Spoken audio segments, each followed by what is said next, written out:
Kept you waiting, huh? Now, let me start off by saying I'm by no means a Metal Gear Solid lore expert, but have more or less played every single game in the series, spin-off or otherwise. This game series has gone on for almost 40 years, and today I'll be ranking each entry based on how much I enjoyed the story, visuals, soundtrack, and gameplay. Before your feelings get hurt, let me remind you this entire list is all my personal rambling and opinion, as well as experience with each game. This is by no means a definitive or correct list, it's more of a slightly comprehensive opinion piece by a longtime fan. The ranking takes into account positioning on the tier list as well. Please don't get your jimmies rustled, as there will most definitely be areas where we disagree and I may have some questionable takes. But at the end of the day, this is a mixture of both how I see the games as well as my objective opinion of these titles. I will also preface this by saying some of these games are a nightmare to run or emulate on modern hardware. So not all of the gameplay footage will be mine. I'll also be excluding the Metal Gear Solid Online titles, multiplayer games as I've never, got to experience or got a chance to play them in their heyday, and it would simply not be fair for me to judge them. That being said, they are all regarded highly by the community with the exception of Portable Ops, which I did play on the PSP for a little bit, and I did play some multiplayer on that, but that will be included as a Portable Ops and Portable Ops Plus package. I'll also not be covering mobile ports or ports of mainline games like for example MGS3 on the 3DS. Aside from crouch walking and console specific gimmicks, it's basically the same game. I also won't be covering any special modes or special versions of the game. I'm looking primarily at the games themselves rather than the bonus content. This means I'll be looking at the mainline games plus spin-offs such as the Acid games. And for the mainline entries such as MGS2 and 3, we'll be looking at the Substance and Subsistence versions, which are I think the kind of definitive versions that everybody loves and has grown to play over the years. With that out of the way, let's get started.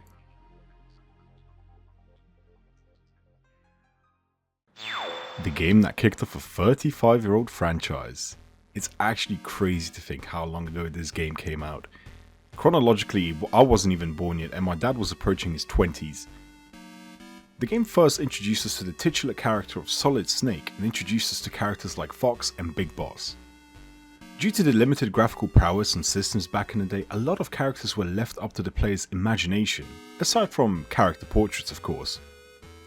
The gameplay was simple but revolutionary at the time, and it still holds up today if you're in the market for a cool retro game, because let's face it, these older MSX titles, they are retro and they're pretty good for retro, for games from back in the day, they're decent. Snake starts off unarmed and has to procure equipment on site, kind of like in MGS5 when you do the S-rank missions or the hardcore missions, I forgot what they're called, but you have to procure everything on site, you don't start with anything. And it all boils down to a very primitive yet addicting loop.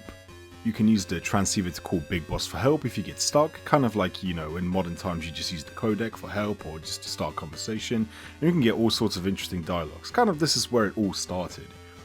There are a few boss fights and the game clocks in at around 4 to 5 hours average to beat, which for a game of its time is actually quite long and impressive. Overall, I would say this game is beat it. Very middle of the road, but not necessarily bad. It's just okay. If you're in a market for a retro game, or you want to play these games chronologically, get all the lore, whatever, just knock yourself out. This is a decent place to start. It's just alright.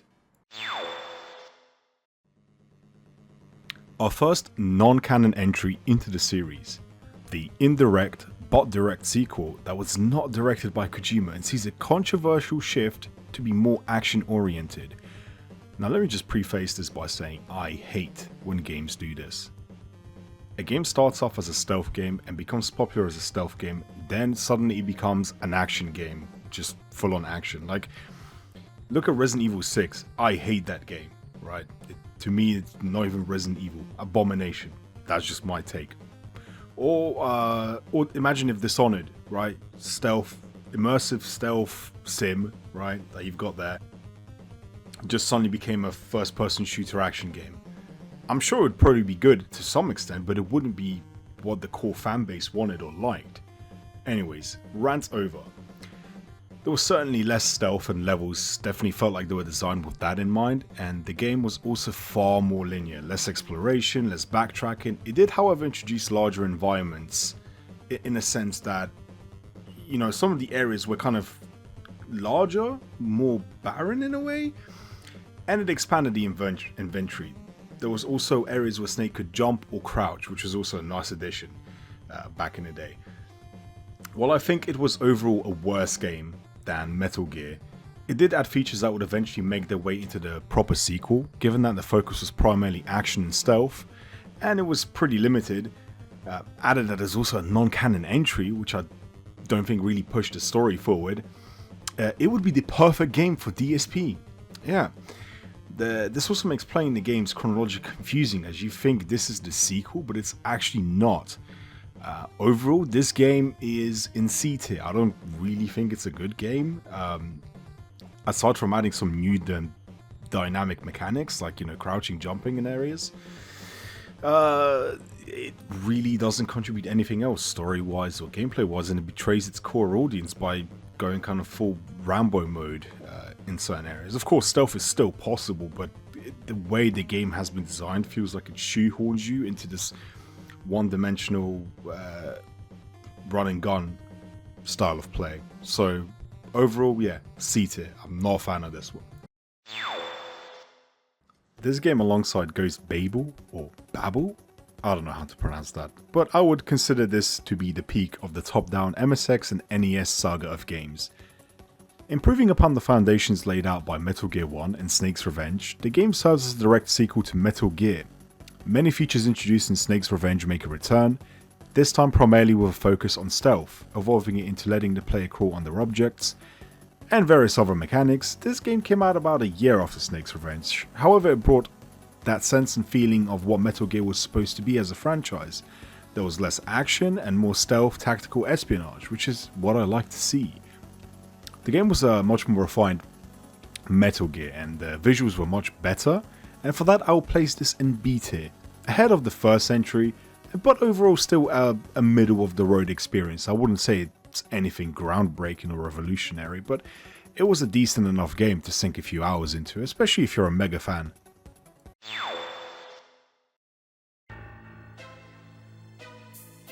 Metal Gear Solid, the game that solidified this franchise as an instant classic. A revolutionary game that showed off the capabilities of the PS1, a direct sequel to Metal Gear 1 and 2, which was now playable in 3D, fully voice acted, carrying over all if not most of the mechanics from the early games. This is when most fans were introduced to Solid Snake as a character, myself included, from that demo disc that was flying around in the 90s. I can't remember what it was, but it featured just the opening area. Now, this game was something special from the get-go, and you could just tell from the music, the sound effects, the vibe, the art direction, it all just fit perfectly. And you could tell this was going to be like one of these long-lasting franchises. It's like when you're investing in stocks, like, I don't know, you see Nvidia and you're like, yeah, that's going to be big at some point. But, the game was full of amazing little details, which the series would later be known for, such as guards following your footprints in the snow. It blew my mind as a kid. The snowy vibe just felt right. It feels like really like one of those MSX games, but just taken and expanded into its own story on the PS1, and it's great. It's fantastic. Now let's not forget the memorable boss fights with Psycho Mantis, invading a private space by reading the memory cards. A very neat trick.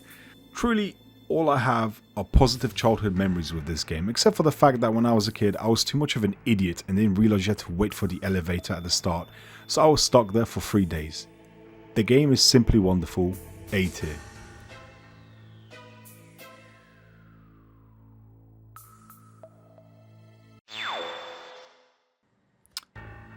I don't really have much to say about this one. While it was pre-packaged as part of Integra, if I'm not mistaken, it did get a standalone release in some parts of the world, but don't quote me on that. If I'm honest, I never enjoyed the VR missions, be it in MGS 1 or 2. They were never really interesting to me, and to top it off, there was only about 10 on this disc alone, plus some secret ones here and there. So I suppose it's cool if you want some extra content for the game, but I was never much into it. The whole VR vibe and how these levels were designed, it just really didn't jive with me, and it didn't do so in MGS 1 or 2, as I mentioned before. I much prefer how they were done in Portable Ops Plus. That game had no story since it was the Plus kind of add-on expansion to Portable Ops, but the missions were randomized, which was sort of kind of like fleshed out VR missions, so I think that was better. And obviously they didn't have a time limit, and there were certain locations from the actual game. Meanwhile, Portable Ops is or VR missions, they're just a bit bland for my taste. C tier for me.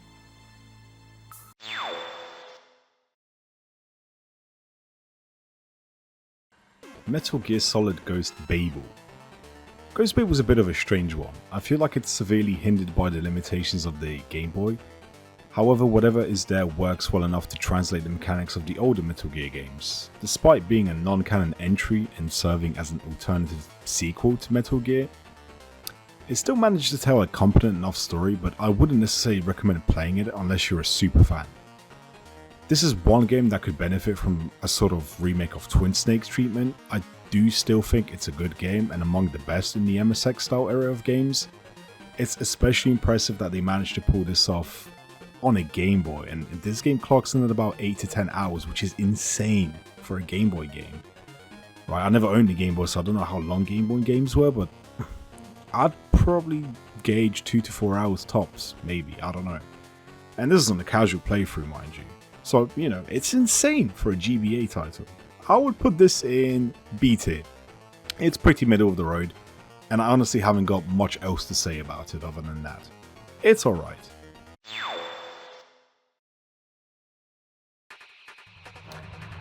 Metal Gear Solid 2. Direct sequel to the groundbreaking Metal Gear Solid 1, this game suffered its fair share of controversy due to the bait and switch pulled off by Kojima during its release period, making everyone think you'd play as Solid Snake. However, if it wasn't for said bait and switch, we would never have been introduced to Raiden, and Rising Revengeance would never exist. I know I fan over MGS3, but this game is due all the respect it deserves. I remember playing this game and getting past the tanker and getting to the plant, and I kept wondering, when will I get to play a Snake? Do I get to play a Snake? Give me back my solid fucking Snake! Well, the last part's over exaggerated because I actually didn't mind Raiden, and by the end of the game he grew on me and I actually liked him as a character. I enjoyed the way his backstory tied itself into the main story with Solidus. He was even more fleshed out in Metal Gear Solid 4, but that's besides the point. The game naturally took what made MGS1's gameplay great and expanded upon it with new items and mechanics. CQC, which was gradually introduced into the series conceptually, sort of made a primitive appearance in this game, allowing the protagonist to throw, hold up enemies, and would grow to evolve from this game onwards into the fully fleshed out system we grew to love in 3 and 4. Now, if you remember correctly, in MGS1, CQC was a bit like, you know, you could do your punch kick, whatever. In 2, it expanded a bit more, and, you know, kind of as each game and installment came out, it grew and grew until it became its own thing, you know. Now, I hold a lot of fond memories with this title. I remember getting the HD collection for my birthday about a decade ago now. I love the vibe and the sounds of the wind on the plant, especially during the later part of the game where you head out to find Emma. Let's not forget the soundtrack. My god, the soundtrack.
Now, based on what I said here, I was actually going to put this game in A tier, but then I re-listened to some of these absolute bangers and S tier. I'm sorry, by default, S tier. I mean, the game is great and everything, but that soundtrack just pushes it. It just elevates it, you know. Like, I wouldn't be able to live with myself if I had to put it there. I mean, can you hear this melodic euphoria? This shit literally screams tactical espionage. I hear this music being blasted on 5-hour-long YouTube essays while some nerds ramble on about some game. It is simply peak. I mean, Jesus Christ, I'm listening to this as I write this and I cannot fathom how peak this soundtrack actually is. I think this might actually be the best soundtrack ever made in a video game, and I will never stop glazing it. S tier. Metal Gear Solid Twin Snakes. Perhaps the most controversial entry in this entire franchise would be Twin Snakes. Mostly a one-for-one remake of Metal Gear Solid 1, updated with the visuals and art style of MGS2. The thing is, it was made exclusively for the GameCube. It was never ported to other platforms and to this day remains enslaved to that very console, because figures Nintendo. It was also made by Silicon Knights, a team that created the original legacy of Kane Blood Omen, so there's a bit of trivia here. And I do recommend you check those games out as well if you haven't, but if you're a nostalgia-ridden oldie like me, then there's a very good chance you've probably played those. That's besides the point, and I digress. This game is mechanically identical to MGS2, and all of the areas were untouched. Even the UI is pretty much one for one with MGS2. It's an excellent mechanical and visual update to the timeless classic, however there's a bit of criticism and controversy involving this title. Primarily when it comes to the cutscenes. Snake jumps around like he's in a fucking Matrix doing backflips and shit. There's so much of it that this would have served as a better sequel to the Matrix trilogy or something than whatever trash Resurrections was, by the way. And it was clearly inspired by action movies, and Kojima himself requested for this to be added into the game.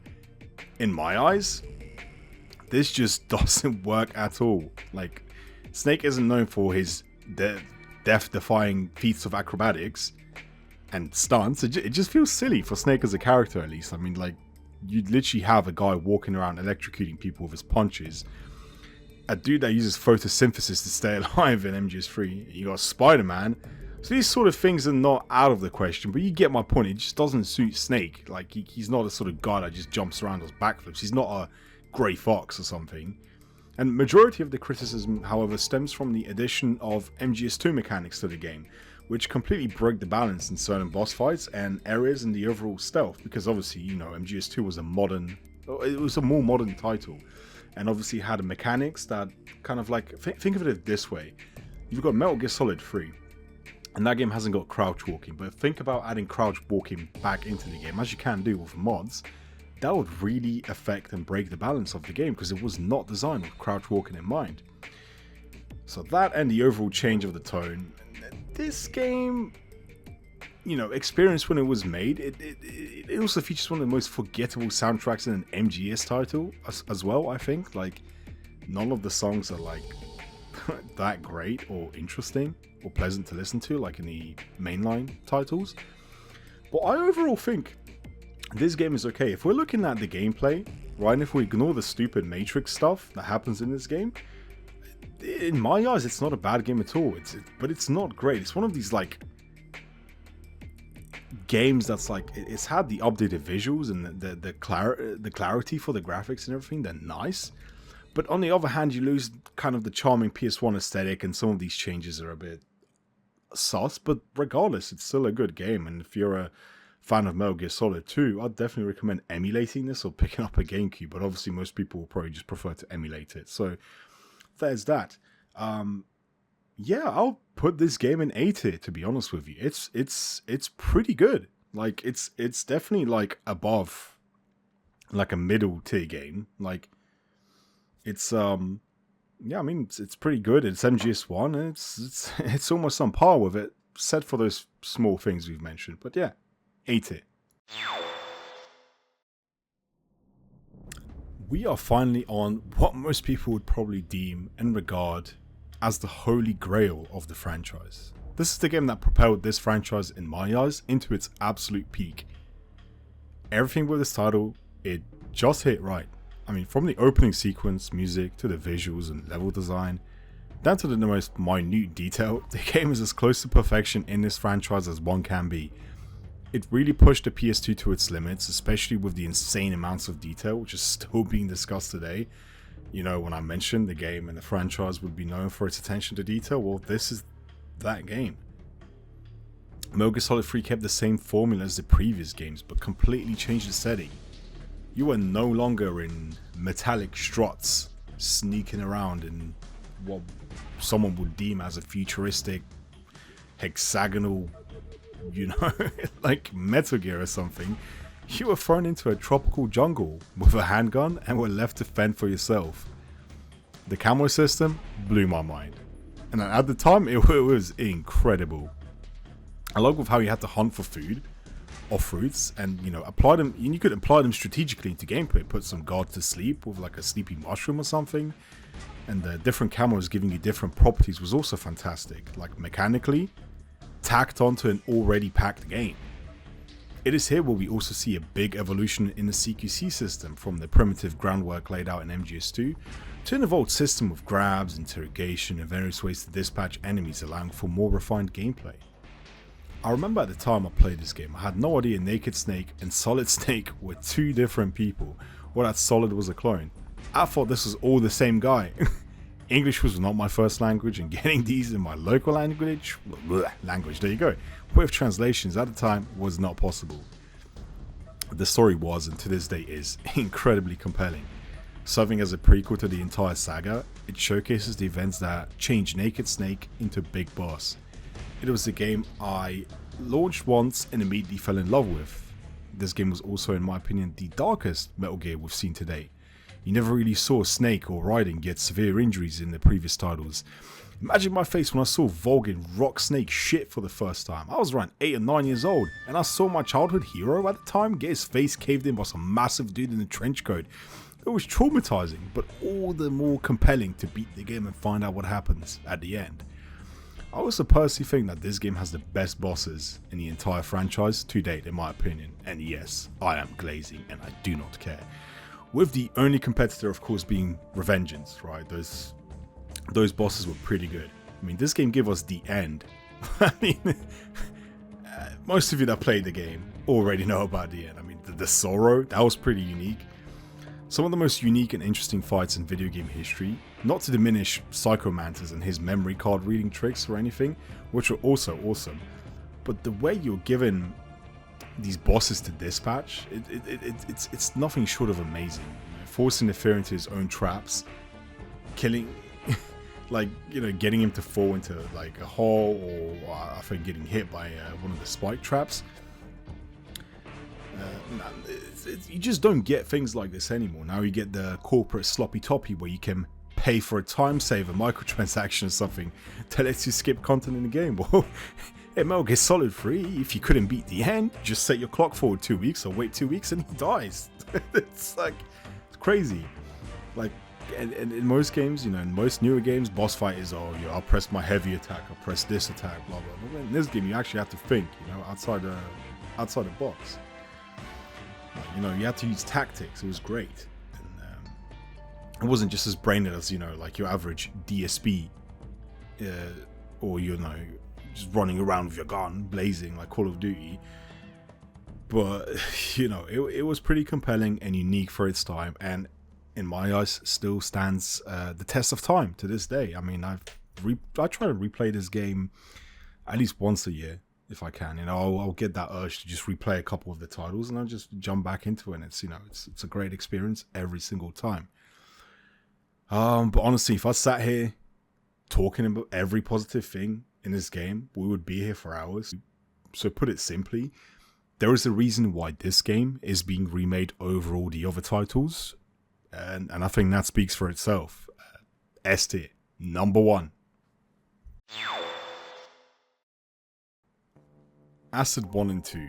We've got a double feature of games here. The series' first foray onto the PSP, both games are sort of turn-based deck builders featuring items and abilities from previous games.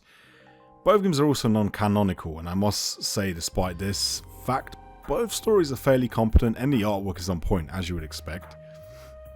But both these titles were perfect for the PSP, and if you're a fan of the franchise and you are on the go, this was a good way to unwind and kill the time. Acid 1, while somewhat visually limited, was a fun experience. The sequel Acid 2 improves on the graphics and gameplay elements, but I felt the story suffered a little bit as a result.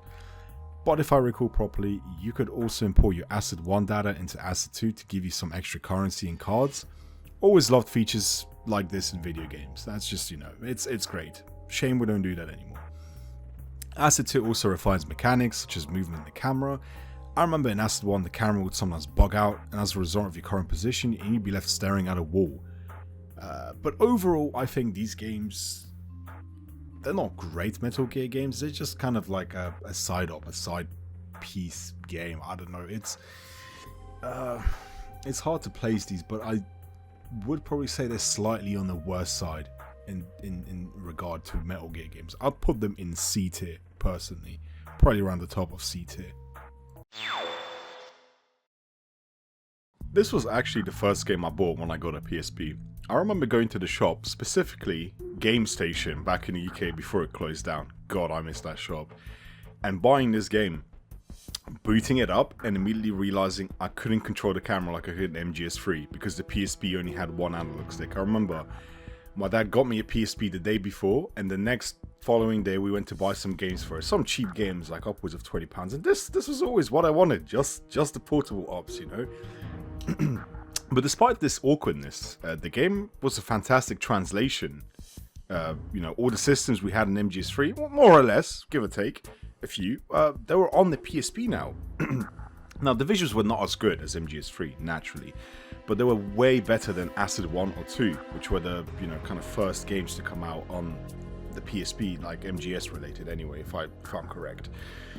For comparison and screenshots, this game could really be mistaken as an extra part of MGS3 because it still had that kind of like flair, that kind of that hue, those colors and the textures and the models and the animations are all the same from MGS3.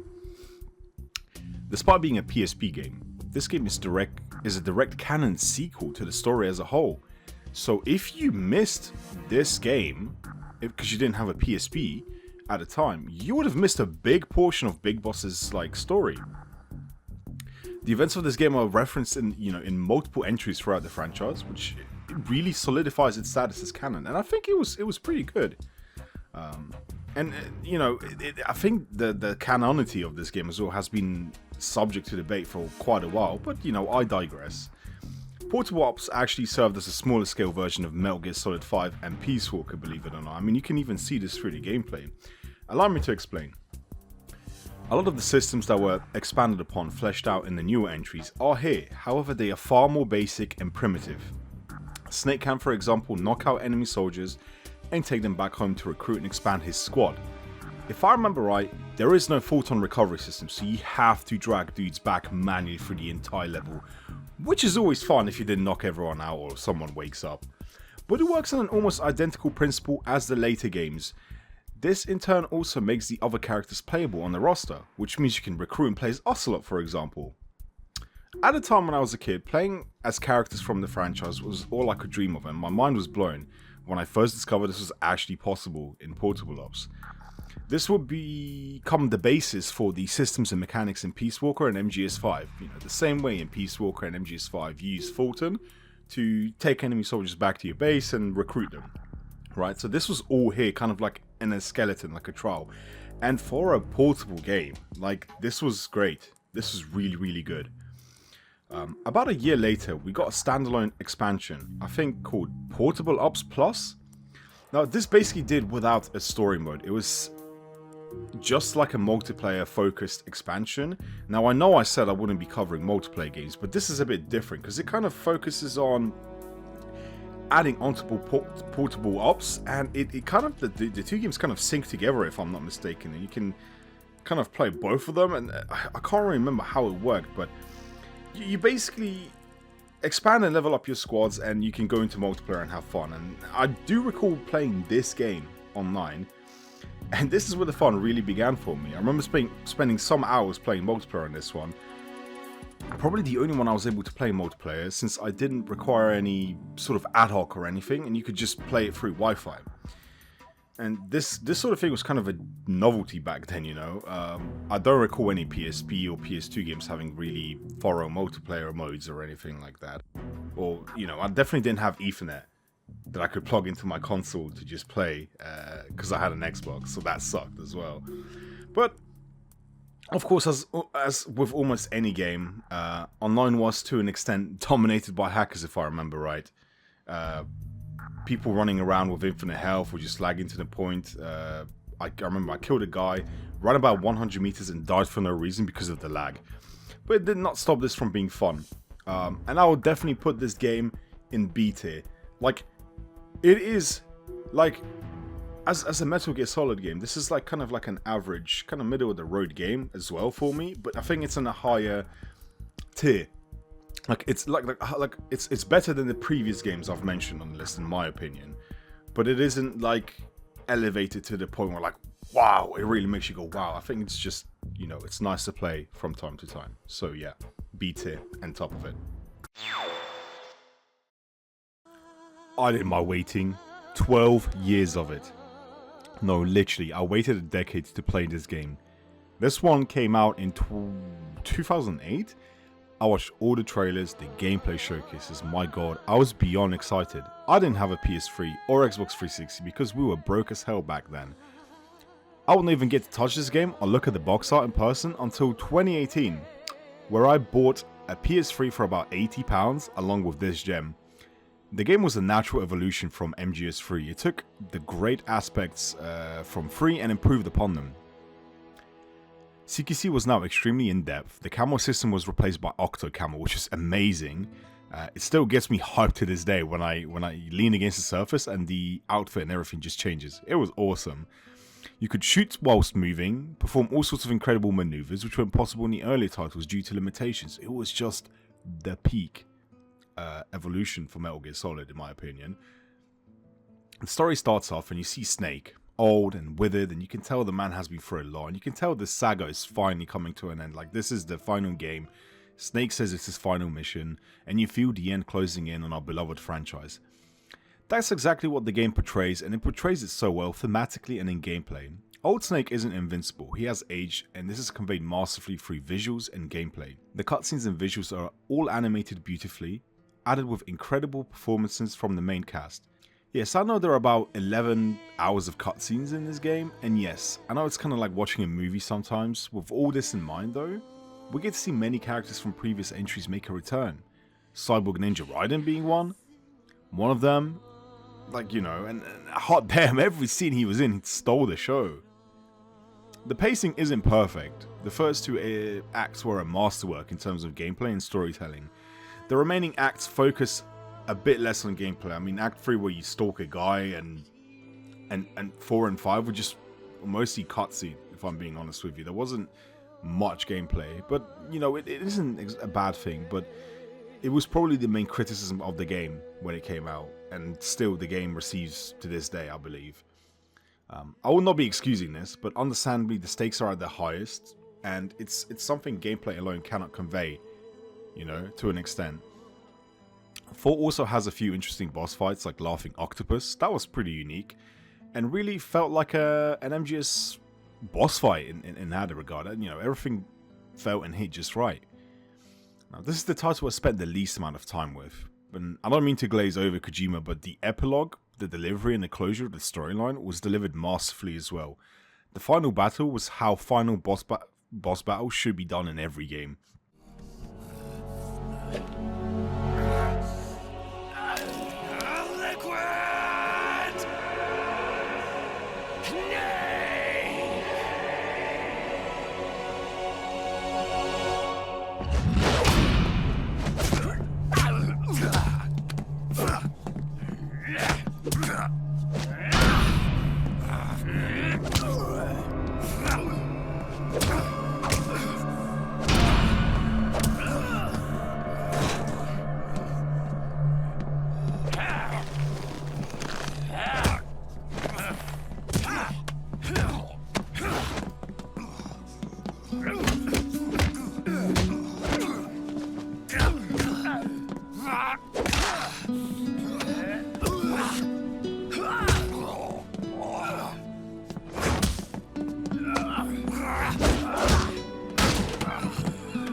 taking us for a trip down memory lane from MGS1 all the way to 4.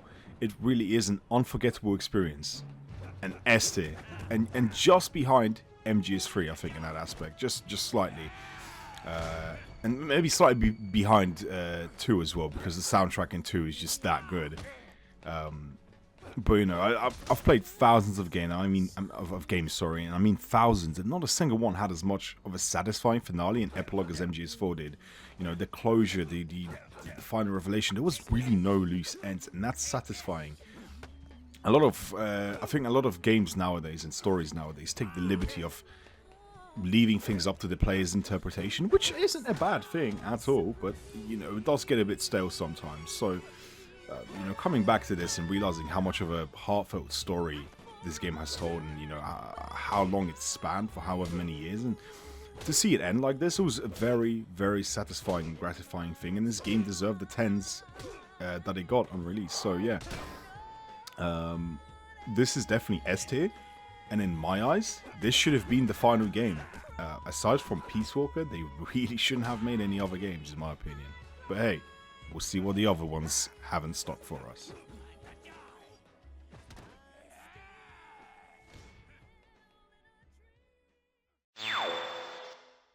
The final portable entry on this list, excluding Snake Eater 3D of course, which I'm not going to be covering because it's just a different version of MGS3. Peace Walker was one of the system sellers which defined the PSP back in its heyday, a canon entry into the series which would continue filling the gaps in the timeline between Portable Ops and Ground Zeroes and yada yada, you know the drill. The game improves on Portable Ops in every single way, and I mean every single way. Most of the game is fully voice acted if I'm not mistaken. The gameplay is expanded upon, taking elements from MGS4 such as crouch walking. CQC gets a few new additions and a small overhaul, but in my eyes, it kind of takes a small step back. You can't do as many things as you could do in 4.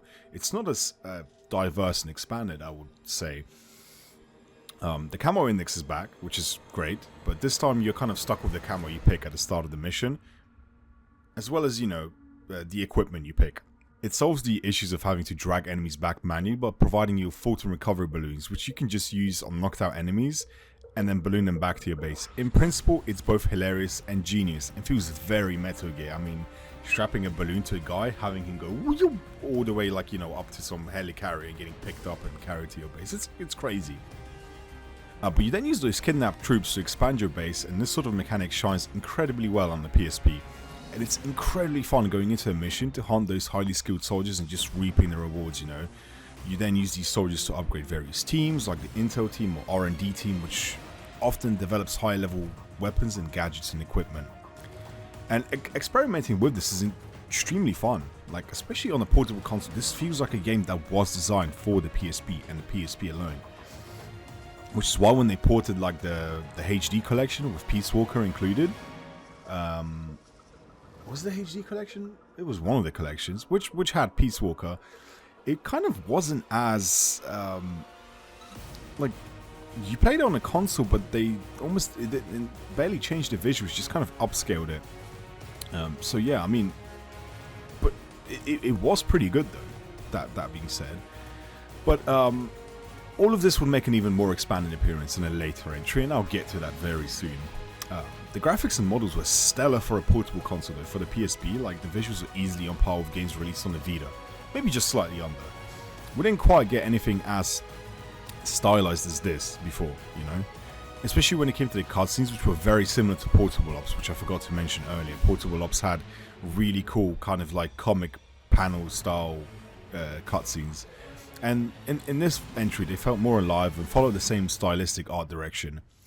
I also vividly remember there being a function where you could run around the house and your locations, like based on your location, the game would scan like nearby soldiers and recruit them. I have no idea how this worked, but it was fun, and you could sometimes get rare finds to join your team, and it gave me hours of fun just running around the house and just trying to scan for soldiers. I remember like just spending hours doing that and just trying to get like some sort of S-rank soldier to pop up. It was good fun. Now, this game also has tons of content. I mean, literal tons of content. You pay one price for this game and you're guaranteed at least 90 hours of content, like for a completionist. or if you're going like the completionist route, whatever. But you get my point. This is a fat game. There's a lot of stuff to do, and you're not going to be bored. Like, missions range from going to take pictures of ghosts to battling Metal Gears, some Monster Hunter crossover missions, and going on dates. It's really bizarre sometimes, but I am not making this up. It's true. This is all great, but it came at a price, and the one price and disadvantage was the fact that this game was capped at 20 FPS on the PSP. I remember I didn't really feel it that much when I played, because I didn't know any better. But given that the scale that this game had, maybe they probably couldn't optimize it to hit 30, so they settled on 20.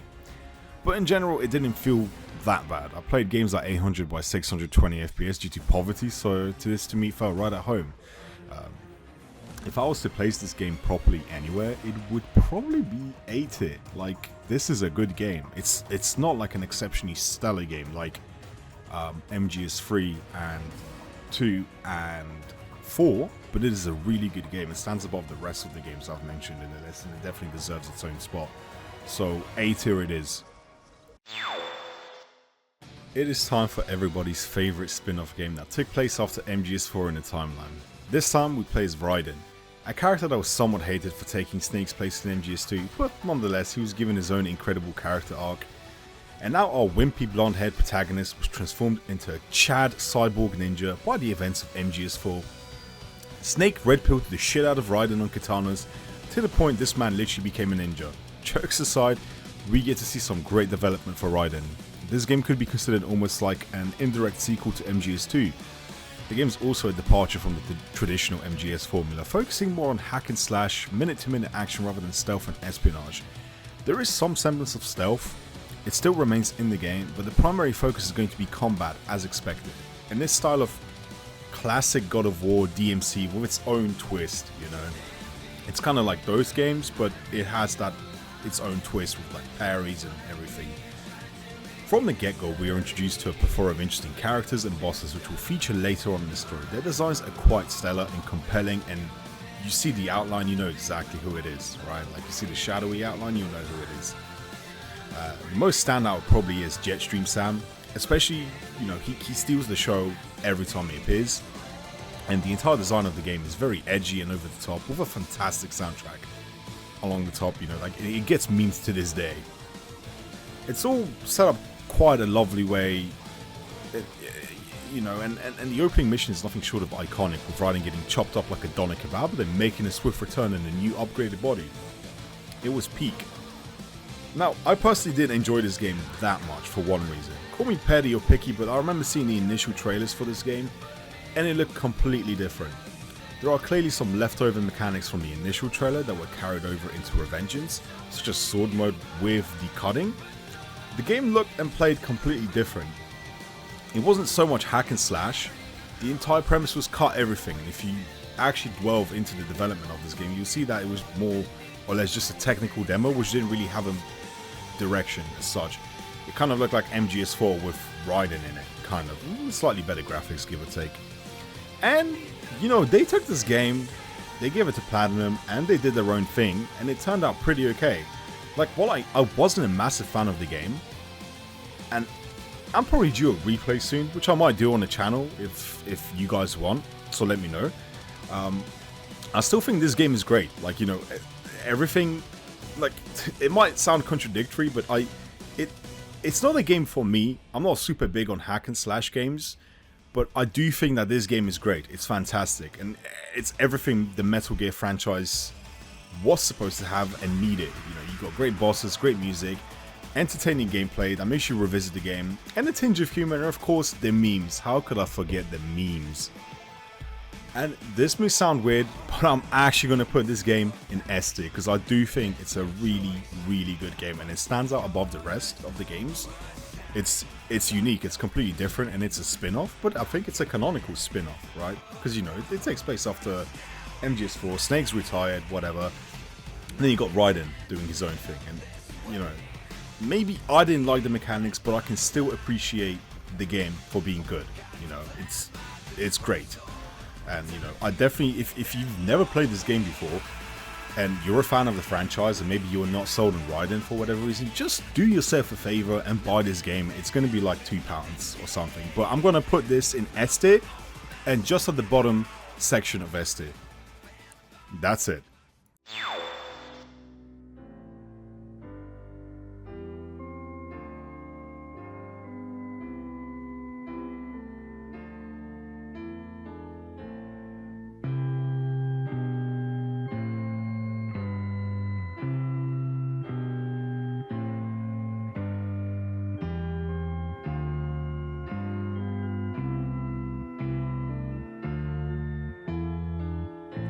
Now we enter what I consider to be the dark and final era of the franchise. At this point it has been about 6 to 7 years since Metal Gear Solid 4 released, and the mainline saga finished. I was certain we would not be seeing another entry into the franchise. I was sure Kojima was done and he was going to work on some other stuff. But then out comes Kojima, with the biggest marketing stunt I've ever seen in my life, and probably in the video game industry. This dude straight up pulled a completely made up studio just to get one over on us, and my god, was it amazing. The reveal trailer for this was incredible. It dropped just enough hints to make you think it was MGS, along, with MGS5, but at the same time, it kept you guessing about the real identity of the game. All my excitement for this will be short-lived, however. I should preface this by saying I am really not a fan of the turn the franchise took at this point. Ground Zeroes was released as a standalone 2-hour long at most, I think, game that cost upwards of £20 and served kind of as a quasi-prologue to MGS5, and at first it looked amazing. The visuals were stellar and still hold up quite immensely to this day. However, from the get-go, our GOAT, David Hayter, was replaced by Kiefer Sutherland. Now, I'm not sure why this decision was made. I understand there was a twist taking place, but at the very least David should have been the one voicing Big Boss, right? I know Kojima also had a problem with Hayter for some reason, so I guess this could be justified as to why. Still, I was not a fan of the change, and I'll explain why when I voice my MGS5 position on the tier list later on. Now, the initial presentation all seemed great, fine and dandy. A nice visual, stunning teaser for what MGS5 would be like. But I wasn't fully sold. It felt like a nice mechanical progression in terms of gameplay. As a player, you had a lot more options and diversity in how you could tackle an objective, and the game felt more immersive as a whole. I just cannot say I was a fan of the turn the story took and how it was handled and presented. There's this unspeakable, unexplainable disdain I have for Ground Zeroes and, what came after. And just, for all the improvements in mechanics and the splendor, it felt like part of this franchise's soul was lost. It felt like the game was trying its hardest to reinvent Metal Gear Solid, but sold itself as none other than a glorified demo. You essentially paid you paid for a handful of missions, all taking place in Camp Omega, which was an okay location. It's pretty forgettable to me. I could probably play it again, and I probably would not remember most of it, And it was, to me, an underwhelming and disappointing experience.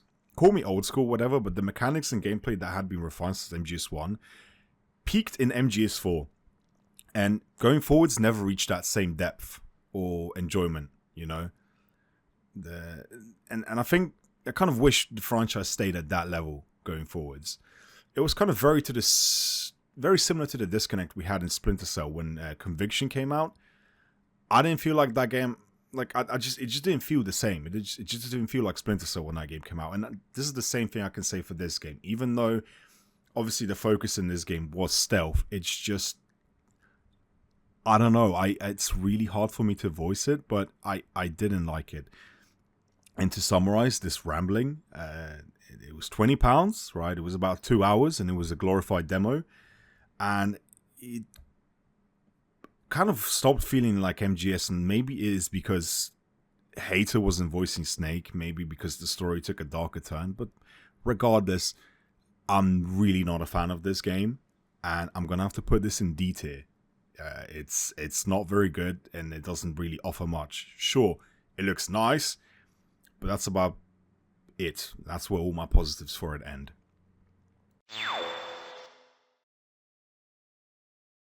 Wow. I actually remember I had to, they asked me to, they asked, I had to, they asked me to, they asked to scan my, like underneath my feet for a reference when I was at Kojima production.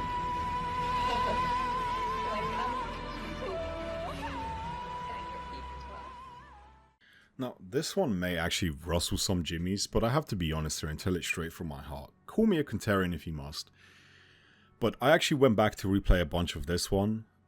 The Phantom Pain is the peak evolution of the formula we first saw in Portable Ops, evolved in Peace Walker and reaching its peak in, you guessed it, Metal Gear Solid 5. You get mostly everything from the previous game, but expanded and stretched across an open world, littered with enemy outposts, soldiers, resources, and a few pieces for you to collect. Things like player movement, CQC, combat, stealth all have been evolved to the point where the game becomes an immersive stealth game. You know, the ways enemies adapt to your actions and gameplay tactics is insane as well. You get a lot of headshots. Enemies start wearing helmets. You know, you go in at night and shoot out the light. The enemies start putting protection over the lights, preventing them from being shot, and many such cases. Visually, it holds up incredibly well. Even 10 years later, you can slap on a reshade for those extra crispy colors. But on the other hand, the story is a complete fucking letdown in my eyes. Aside from the amazing prologue, the story and quality and writing in general just take a massive nosedive afterwards. It feels so arbitrary and out of place, even in a Kojima game. I actually sometimes sat there and wondered if Kojima actually wrote this. There are a lot of fan service moments for veterans of the series, such as myself, references and gags and memes, but it's all overshadowed by what ultimately feels like an extremely shallow story that was shoehorned into an open world game. And being an open world game doesn't do this title any favors at all.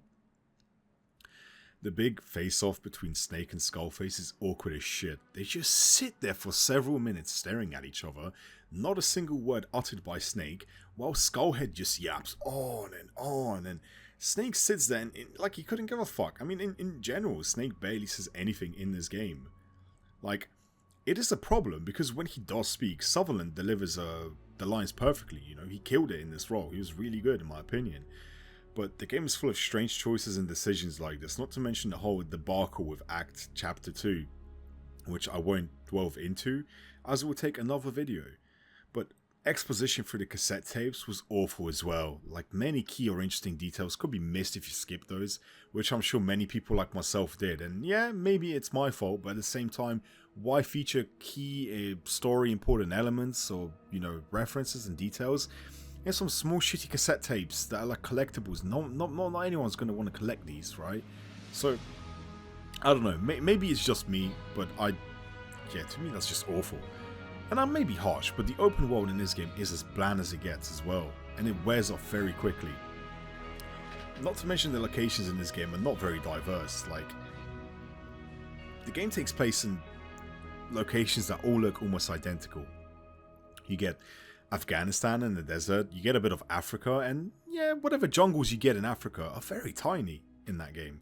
You get some side missions scattered over the map as well, which is nice, but it's just busy work. The maps are not that large and the missions are not that varied or interesting either. It all boils down to either extract Prisoner X or, you know, extract Blueprint, destroy amount of tanks, kill these guys. And they even introduced Volgin, and I really liked Volgin, right? And they reintroduced Volgin into this game. For what reason? The guy didn't even say a single word. Like, part of what made him interesting and funny to watch in MGS3 was his voice actor. His voice actor did a phenomenal fucking job. And in this game, he doesn't even speak. It's just a guy that looks like Volgin, just goes, I'm on fire. And then he just disappears as quickly as he appears. Like, what was the point of even repurposing him? Or bringing him back into the game if he does and accomplishes nothing? It's just so baffling. The game is full of baffling decisions like this. It just rubs me the wrong way, you know. But you know, what does make up for this is how free you are to approach and experiment with gameplay and find the best tactics for the situation. That's good. It doesn't change. It's kind of like a sandbox. You know, you're constantly monitored by your allies who keep you updated on weather cycles and encroaching enemies. You can request ammo, drops, or supplies or tools at any point during the mission. For example, a change of camo, or else It's pretty nice, but it does make me miss the Octo camo and the camo mechanics from MGS 4 and 3. Like, they're still here, but you don't really get a camo index or anything. You just kind of wear what you got, and it has a passive effect. Like, you know, dampening sounds or decreasing damage you take, whatever. Now, of course, the game still holds up visually, although it lacks a proper anti-aliasing. However, mods allow you to circumvent stuff like the limited draw distance and such. I just could never see myself replaying this game the same way I would 2 or 3. It's long, it's monotonous, and never really goes anywhere. The story kind of ends abruptly. I remember playing it and like getting to the end of like Act 1 or whatever, and thinking the game ends, but then like no, the game continues, and like you get these missions that you have to do now, and then like you just do these missions over and over again. I just couldn't bring myself to do it. I put like 80 hours into that game at that point, and I was just kind of tired of it, you know. I was just over it, just wanted it to end.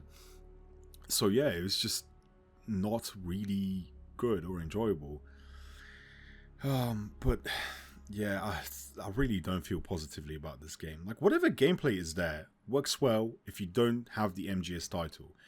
To me, this game is like the Dark Souls 2 of this franchise, right? It works well as a standalone game without the Metal Gear Solid title, like a military management sim, yeah? But when you put the MGS name onto it, it doesn't feel like MGS, and partially due to the fact that David Hayter is nowhere to be seen. The characters we all know and love, yeah, they're still in this game, like, you know, Kaz, Oslo, whatever, but, you know, it just doesn't kind of feel the same, or has the same impact as 4 or 3 did. The game is just, yeah, full of extremely bizarre decisions, and it's just very monotonous and repetitive. And like on the first playthrough, I was like I liked it for the first like 40 or so hours, and after that I was just waiting for the game to kind of end. And there's a lot to do in this game, like it will definitely keep you busy, but I just don't feel they should have expanded what we had in Peace Walker and like Portable Ops onto a bigger scale. Again, like, if you've been playing these games, you've already experienced this, right? You've already gone through kind of like all these upgrading your base, getting R&D, especially if you played Peace Walker. So this is kind of just like the same thing, except open world. And I think Peace Walker was structured better in the sense that you had the missions, right? And they were linear, and obviously that was due to the PSP. So yeah, this game, yeah, I'm just not a fan. I'm gonna have to put this in C tier. I'll put it at the top of C tier because it can be quite fun, but I'll just rather, I don't know, play the MSX games at this point or something along those lines. So yeah, C tier for this one, guys. I'm gonna have to be harsh here and say it how it really is. When it comes to Metal Gear Solid and an MGS game, this game is dog shit. There is almost no relationship to Metal Gear Solid here, like, other than gameplay elements from 5 taken and splattered over this corpse of a game. What initially started off as a game marketed for co-op and online play initially salvaged my opinion of it and made me think, hey, you know what?